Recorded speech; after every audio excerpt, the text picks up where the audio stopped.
We're here in El Paso with Chuck and Mariana. I'm making this up. We're doing an interview, completely unscripted.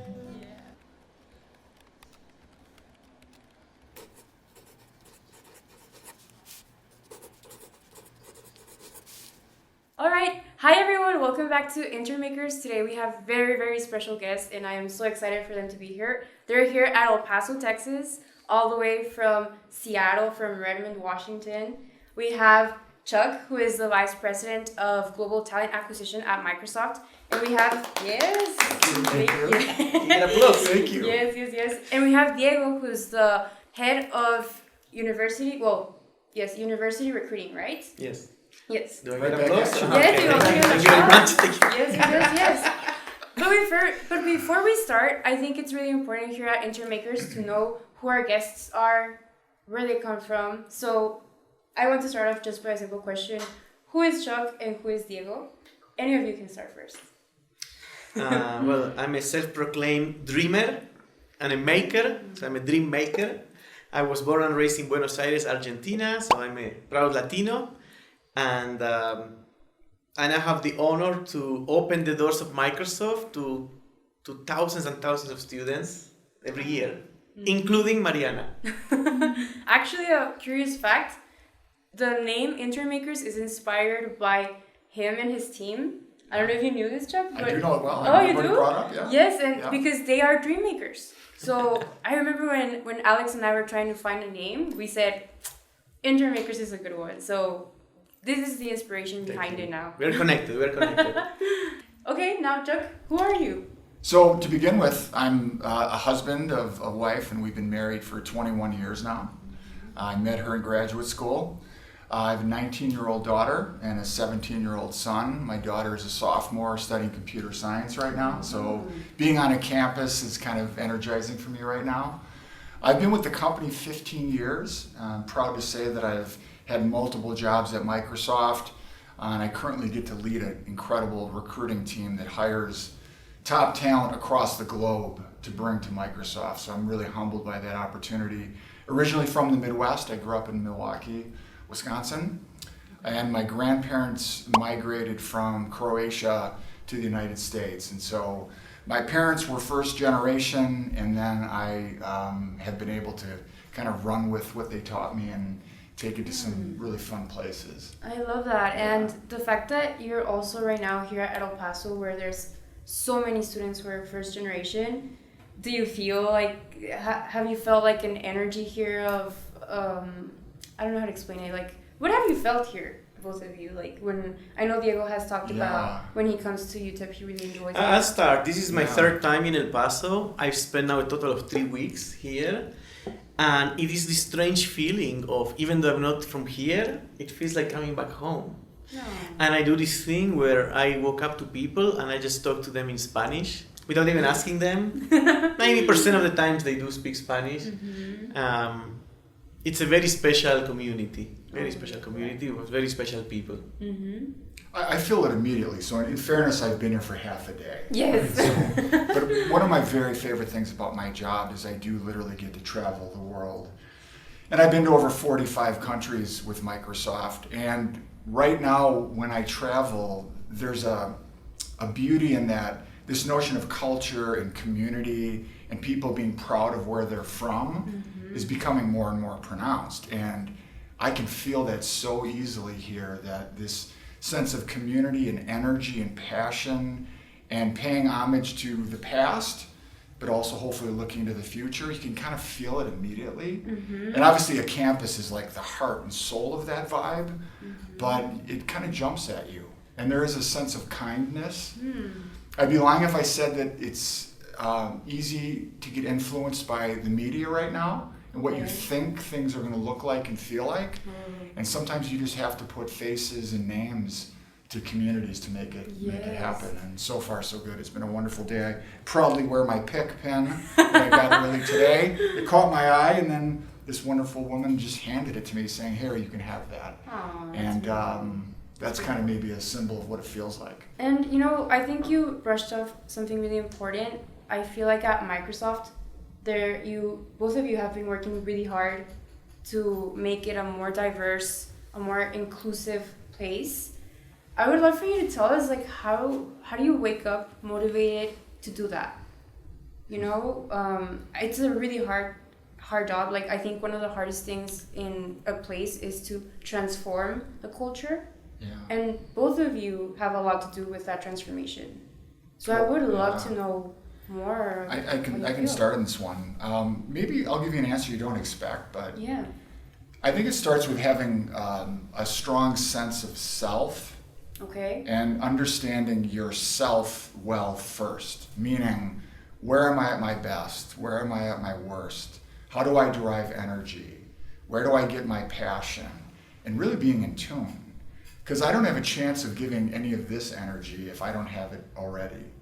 So I probably over the last several years have become more focused on what is it going to take for me to be my best so that I can in turn make others better. Wow. And if I do that in a way where we want to do it together, that becomes pretty intoxicating. Mm-hmm. And you wake up the next day saying, hey, I look forward to my day in El Paso because I'm likely to have some fun experience. And I know that tomorrow I'll have another. And I'm just seeing that kind of compound right now. Mm-hmm.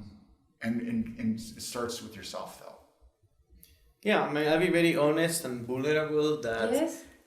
For me has to do with where are we in life. We are very young at heart, but we have a few decades on this earth. And for the first half of my life, I was focused on myself. As an immigrant who came to this country with very little, I wanted to make it, to live the American dream. And thanks to this great nation and Microsoft, I did, you know.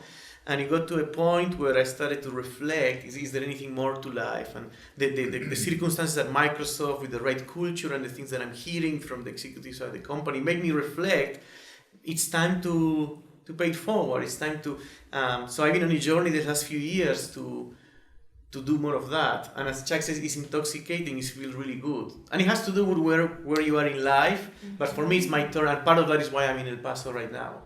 Yeah. I think that's really well said. And I think that when you're a student specifically, if you're not careful, you get conditioned to think about yourself. My grades, my curriculum, my syllabus, what is it going to take for me to graduate? It is me. And I remember living those stages.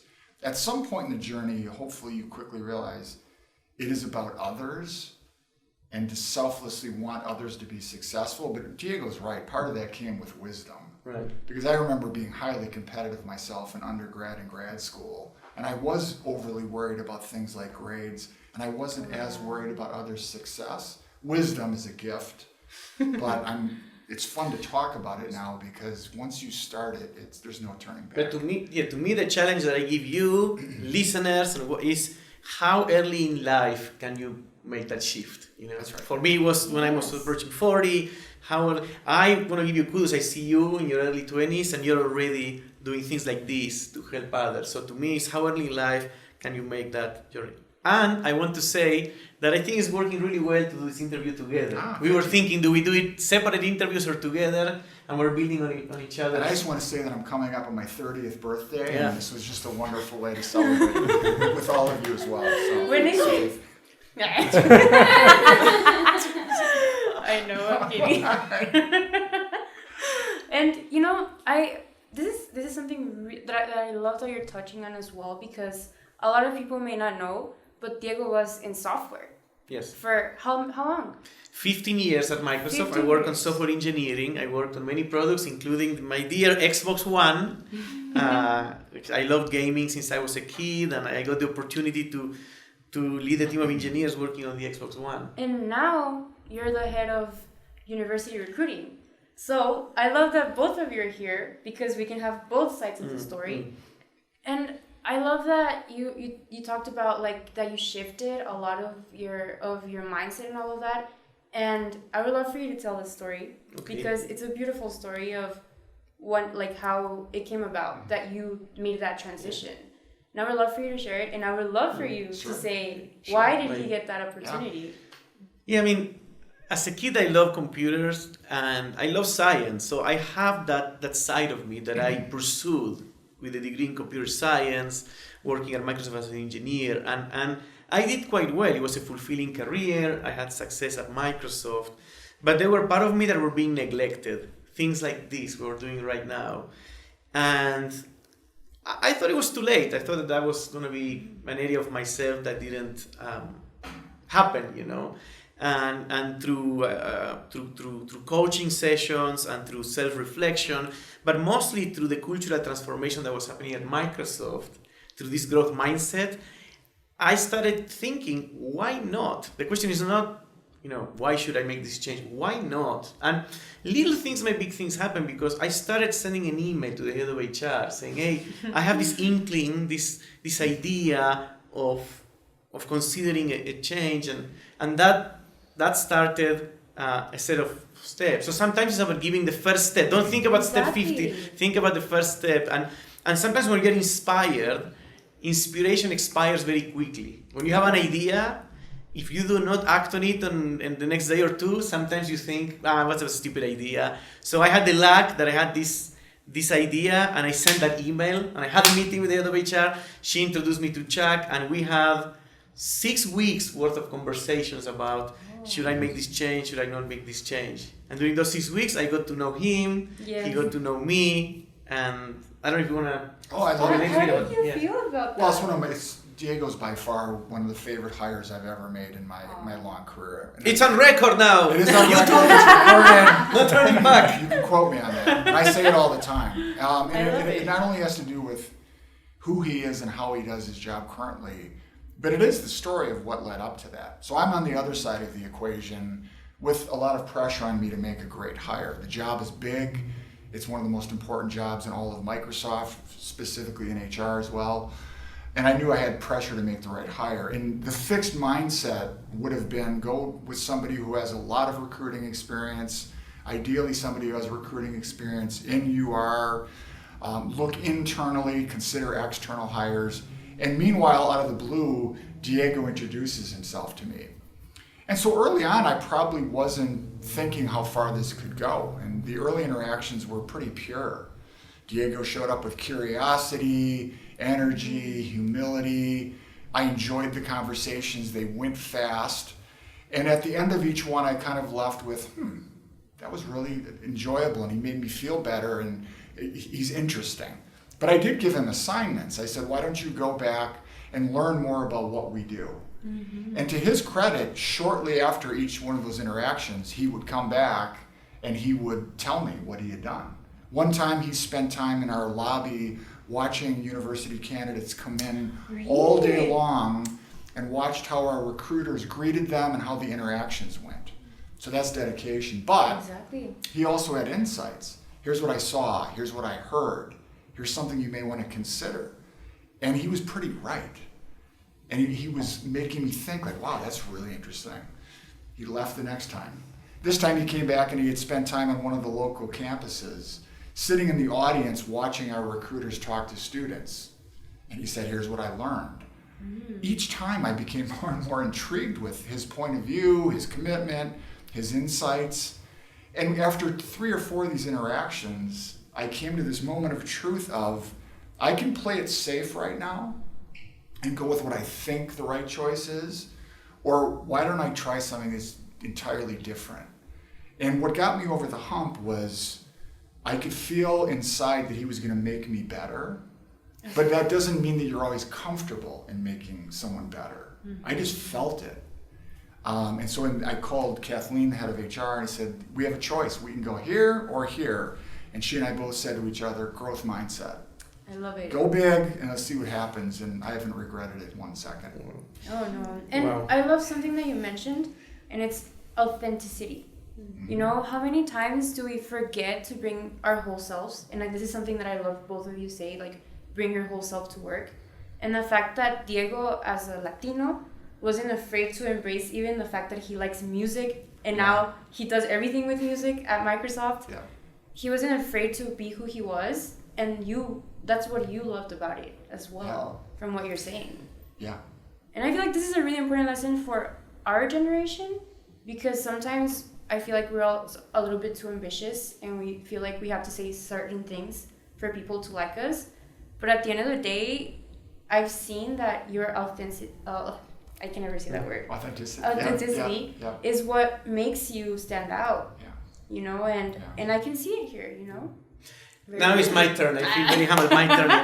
First of all, I say a phrase that I like from a book that I read that says, and I say to you that are watching, that an interested person becomes an interesting person. Because what Chuck described is during those 6 weeks, I became really interested about this job and this space. And that's what made me an interesting candidate for him. Absolutely.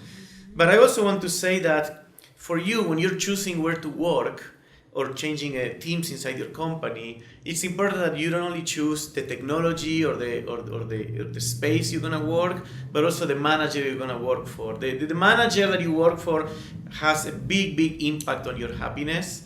At Microsoft, people change teams every 1, 2, 3 years. So I've had 13 different managers, and I do want to say something publicly on record that I say all the time, that you are by far like the best manager that I've had. So I wrote you a little song to... No, not really, but since you mentioned music... This is all improvised, people. This is not planned at all. Trust me. We're here in El Paso with Chuck and Mariana. I'm making this up. We're doing an interview, completely unscripted. Yeah. We don't know the questions. We don't know the answers. But we're gonna edit the hell of. So it's gonna be fine. But that was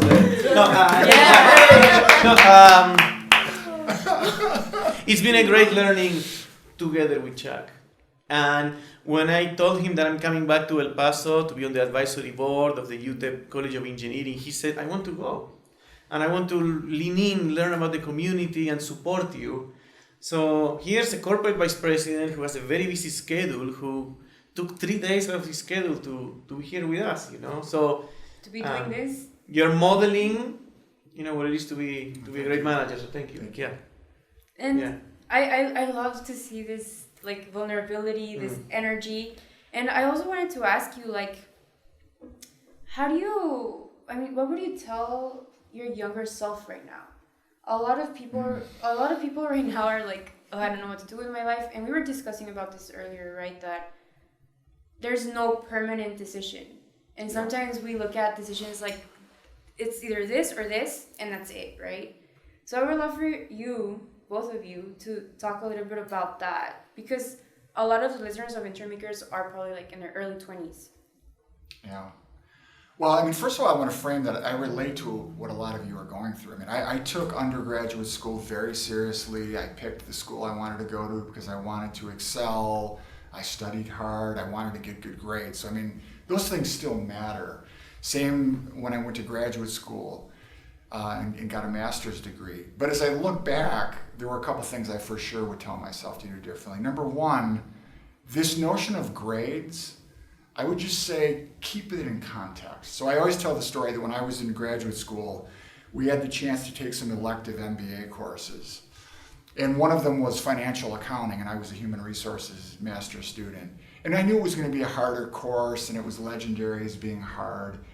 And I thought about, do I want to get a B or, heaven forbid, a C? As opposed to, would the learning be good? Mm-hmm. And I chose to play it safe, and I took a different course. And I look back now at how unbelievably silly that was, as though that grade would matter in the future for me rather than the underpinning of those learnings.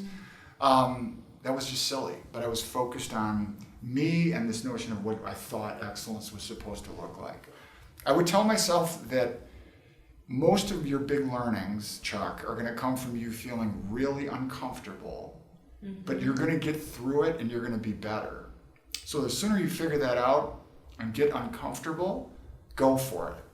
So whatever degree of that was, is it a job, is it an internship, is it a class, is it a group project?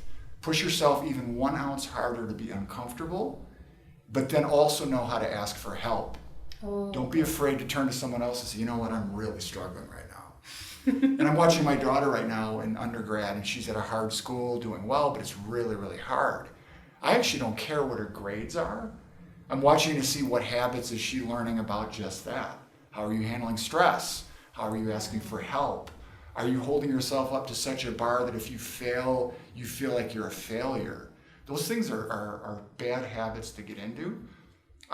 So I would have thought more about that. I love it. Than what I thought the predefined thing I was supposed to do was supposed to be. I feel like I'm gonna leave this room full of wisdom. You know? Younger Diego, who are watching on the time machine.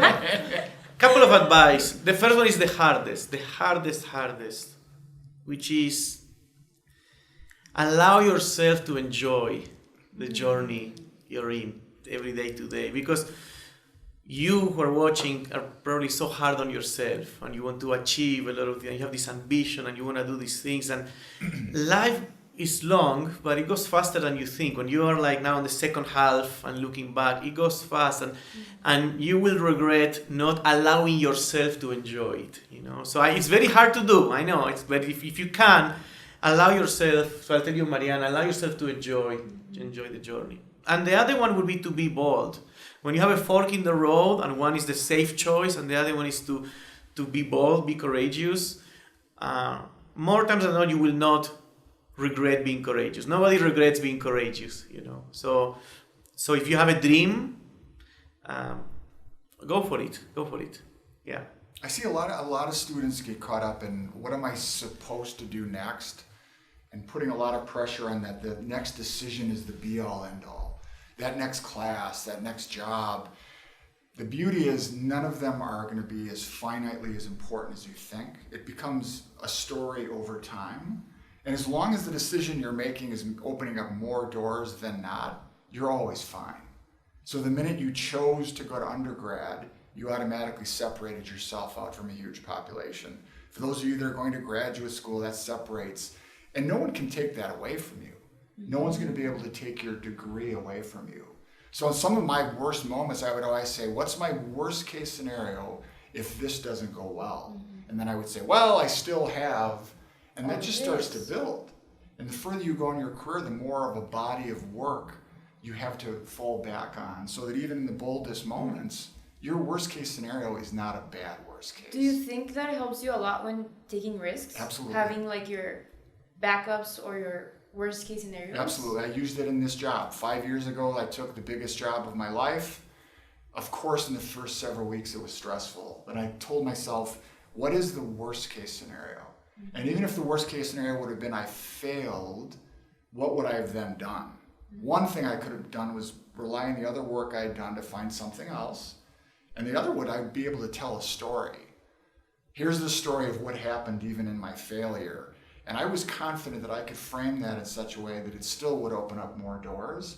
And even as I said that to myself, I'm like, I'm fine. I got this. But I had to go through that self-talk of what is really the worst case scenario. And just to build on that, something I learned is that nothing is as bad as you think or as good as you think. Life just is. You go through these things. When you have successes, you celebrate them. But then you get used to the new norm and you want more. When you have failures, you survive them and you learn. And that's why we say at Microsoft, and do what you love. And that's my advice of try to enjoy, do what you love. Because in the end, nothing is as bad or as good as it seems. It's a journey, yeah. Just do what you love. Give me a second. We're gonna cut this out, but I'm just I'm thinking what happened? What's happening to you? What's going through? Why did you lose your speech? I'm just thinking right now. I'm so lucky that I get to hear this in person. So blessed. Yeah, but you've earned this. Yes. No, but this is what I'm saying. It's full circle. You're choosing to go for it, which opens up doors. You could have easily not done this. So I appreciate that you're thankful of us, but I'm like, this is what we want to empower others to want to do. It's full circle. No, yeah, but I was just thinking about that I'm just really blessed, and I look at it and I'm like, how did this ever happen? And I think that it goes a little bit back to what you were saying, just the risk taking and all of that. To be honest, I was scared of doing this interview, and I always am scared. Always, but I always do it. When I was gonna have the Satya thing, when they started putting the microphone, I thought I was going to cry. But it happened, I felt I don't know. Did you exhale and feel that exhilaration? I felt adrenaline. Okay. I felt a lot of adrenaline. I don't know if you know this, Chuck, and I don't even know if I told you, Diego. and anyone here, well, you two do know. But the next day I felt really bad. Like really bad. Physically, you mean? Physically, mentally, spiritually. You were I drained. felt You were drained. terrible. It has been the worst feeling I've had in my life. The worst. Why? What was your read on This this? is not an interview to me, right? But I guess I have talked to my friends about this, and I just feel like I got imposter syndrome for sure. And I literally cried like crazy, right? Like for an hour probably. And they were there. My mom was there, and she told me, how are you going to handle this when you are at a next level? Like, is this going to be really harmful for you, like for your health? And it was so like, it was real, you know? And I thought, and I remember telling like them and my mom that I would get scared of my potential, you know, like so much.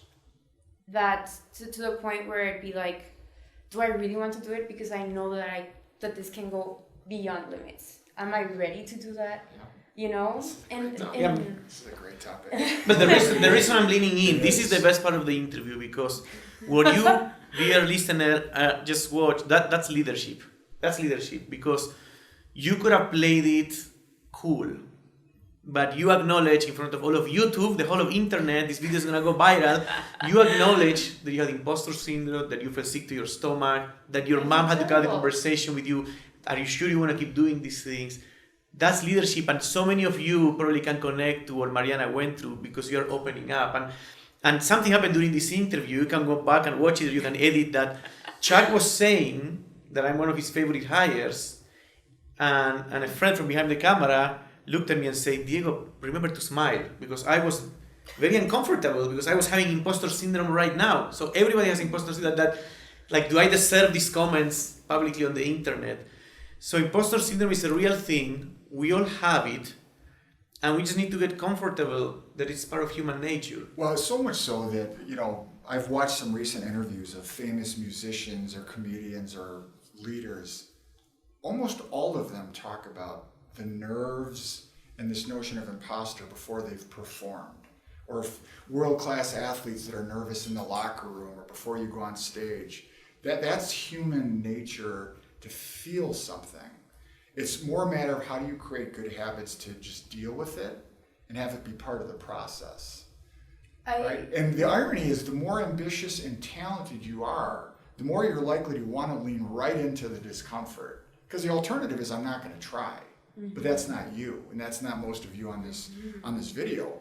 Just do you also think that has happened a lot to you? Absolutely. As well? There's never a presentation or a big meeting where I don't feel something. The question is, how do I understand what I'm feeling? Yeah. Is it fear of failure? Is it fear of not performing well? Or is it just anxiety because I want to do well? And back to this wisdom point, hopefully you get so much practice that you just have it be part of you. It doesn't crater me, but it's part of a human. It is. That's healthy. The thing to remember when you have imposter syndrome is that most people are rooting for you. If you're going to an interview, even the interviewer, people are rooting for you. We were rooting for you when you were doing the Satya interview. The big question is, did you throw up before the interview? Oh, no. See, then you're fine. And I remember this so much. I remember seeing Satya like coming, and I said, like, for a second, and I said, I need to go get my mic. I left because it was just all like in a second. And something that sticks out with me is I remember not being scared of failure. I just was really like, it was a lot of excitement, you know. And something that helped me out a lot, which Guillermo told me to do, is whenever you see like a dream or a goal, make your mind believe like it's at a lower scale, you know. Because I told Guillermo I was scared of my own potential. He said, whenever you get scared of your goals and your dreams, like tone it down to your mind. So what I did was I pretended that the stage with Sati was only that like those 300 people in front. I didn't think about the 3,000. But something I do remember a lot is when Diego told me, and Sasha as well, that I was interviewing Satya. I'm like, this is so exciting. When I got home, I'm like, wait, it's 3,000 people, you know. And it's that I need to do it, you know. And I feel like the best opportunities in life are when you just like do it and you don't even think about the bad things. Yeah. Something I'm very grateful for is when we were leading up to that interview you did, is that you would say to me and others like, I won't let you down. I won't disappoint. You felt a sense of responsibility towards us. And what I'm going to tell you, dear listener, is when someone gives you an opportunity, seize it, grab it. Don't say no. Mariana could have said no for many reasons, but she said yes. So I think the power of yes and going for it is much more powerful than I agree. saying The no. moment you agreed to do it, that to me was already success. Exactly. Because again, the alternative would be to not, right? And if we're creating an environment where people are pushing themselves harder than they even thought they could, and realizing they have people pulling for them, Yes. then the sky's the limit on that stuff. Totally. Oh, this is such a good conversation. And I love the fact that you both are talking about this, because not a lot of people talk about the hard stuff. Everybody just sees success. They look at both of you and they're like, wow, I want to be them. But they don't even see that sometimes you might not even sleep. Sometimes you're not with your families. Right. Sometimes you sacrifice so many things, and people don't see that. Like, it has cost you things for these things, right? And the fact that you're here opening up about that side is what I love, And I just really want to thank you about it. There's a meme that shows, a pyramid, and above the waterline is success and money and all the perks, but below that waterline are all the things you describe. And any successful person you see in any field has some balance of what it took to get there. And hopefully it's just worth it to make you want to go for it. Yes. And I think, I don't know, does anybody else have a question? But Going some others in. going back to what would I say to my what do I say to my younger self? I think like having a personal mission statement is important, because there is no instruction for life. We don't really know what we're here for, to be completely honest. You can do anything you want with your life, and that can be very intimidating. But when you define a personal mission statement, here's what Diego is for in life, or here's why is Mariana here, life becomes easier, because then you can align your actions to your mission. What am I doing today, tomorrow? Is it getting me closer to the mission of why I'm here on earth? And I think the mission on earth for us is to define our mission. What are we here for? What advice would you give someone who... That's a great question. What advice would you give to someone who still hasn't found that sense of what I'm here for? Because it happens. I struggled so much to find my purpose in life, And it's okay if you don't... there's people who are your age as well that haven't found it yet. My answer would be, great question. My answer would be to explore, to try things. So find role models. Find someone on TV, on the internet, on your neighborhood that you look up to. This could be someone you talk to, like a mentor, or it could be someone that you don't know, and see what is their mission statement, what food are they eating, what books are they reading.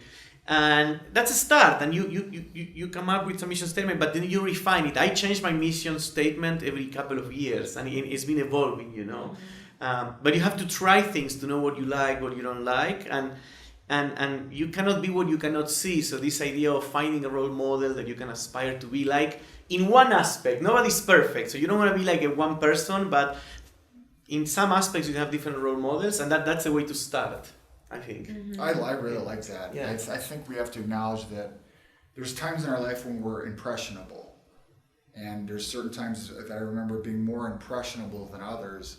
So this delicate balance of learning, trying, but doing it by being around other good people, that matters a lot. I look back at my early days in undergrad, and I don't remember specifically what I learned, but I remember being around other people that wanted to study and had a sense of humor and cared about each other, and they helped me through those impressionable stages where we role modeled good behaviors for each other, figured things out together, and then you build. And right now, back to my daughter, that's all I'm hoping that's occurring for her as a sophomore. Not expecting her to take some course that'll dictate the rest of her life, but I'm hoping she's around other people that are helping her find her soul and purpose while she's impressionable. Yeah. Give yourself a break, but make sure you pay attention to the communities and cohorts. I love that you said that because during college, I feel like I've found like so many people who make up who I am. You know, like they all have had a type of influence that I'm so blessed to have. Because I look at my friends and I always say, wow, I want to be like them, you know? And they want to be like you. And we're always like going up to each other. And I feel like we've created this support system that I feel like both of you have. And those are gifts when you come to a work environment. It's the same thing. You have to find your support system. Find your support, find your help, find who's got your back. Those habits stay with you. And one advice I would give you, and you, dear listener, about those role models or those people that really influence your life, at some point, let them know. Like, write them a letter, give them a gift, let them know, because it will matter a lot to them, you know. And before you know it, you become one of those persons to others, you know. So that's kind of the circle of life. So if someone had a big impact in your life, a teacher, a colleague, a parent, take a moment to let them know, you know. That's what you take to the grave at the end, you know. Yeah. And I think to start wrapping up this, I would also like to ask you, what has been the most memorable thing at Microsoft someone has done for you? What is something that, like you say, I'm always going to remember this person because they did this thing? You know, it can be anything, even from like a card or something. Just the fact that I want to see where this like humanity, this like sense of, what are those things that we remember, you know, in reality? Wow, that's a great question. And you know, again, 15 years, one of the reasons I've stayed is I've had, I think, a lot of moments that have mattered.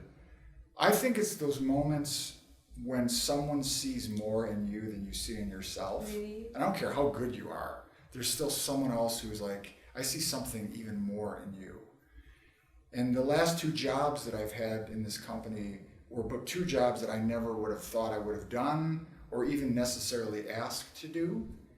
And the head of human resources at that time steered me that way, saying, you're going to be good at this. And I really appreciate that, pushing me to a level of success that I didn't think was possible. So it's that real essence of who's got your back, who's mentoring and sponsoring you. Pretty powerful. I love that. Yeah. I will call out, there's many examples, but I'll call out 2 cases. One is following up that line. I had a manager who, it was his best interest to keep me on his team because I was a good performer and I was doing good things for him. But he knew I had these dreams, you know, of going for more, to keep growing, to work on it. And he told me, go for it. So he did something selfless that was not good for his short-term goals on the business. But he told me, Diego, like, if I were you, like, I would go to another team. And that stayed with me, and I do that now to others as well.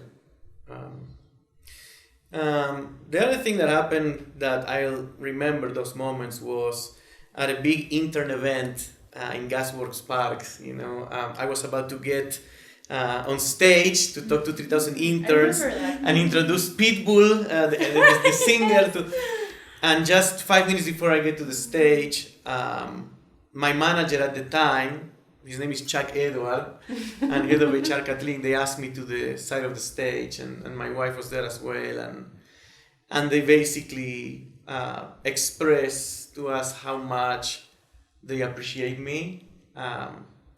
And they gave me a promotion, which was a very meaningful milestone in my career, but the way it happened, in that moment, like, you created like a special moment for me that I will always take with me.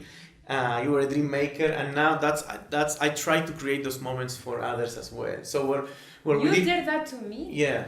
You know, and he did that to you. He did that to you because when you do something for someone, that person is inspired to do it for someone else. It's that chain, you know. And now you're doing it for others, you know. And they're gonna do it for someone else. That's great. Yeah. It's a chain. It's a chain. Yeah. I love it. So, any last words of wisdom? Anything. It doesn't even have to be career advice. It can be something, anything. I'm just so impressed that you would choose to do this. Thank you. No, really, because it gives me faith that I think the next generation of talent is finding a way to find your voice and to empower others. That's the magic, and we need more of that in the world right now. And so if people are taking an ounce of that from this interview around find your voice, be comfortable with yourself, and then empower others, and the sooner you can figure that out, the better. It can be as simple as a conversation, and it matters. I'll leave more motivated after this than when I came. And this will be one of the moments that matter from El Paso, and it's as simple as a video and some conversation. So just thank you for being you. And thank you both so much. It's my pleasure. So Just to build on that, like, I've been on CNN interviews twice, okay? And you can look it up on YouTube.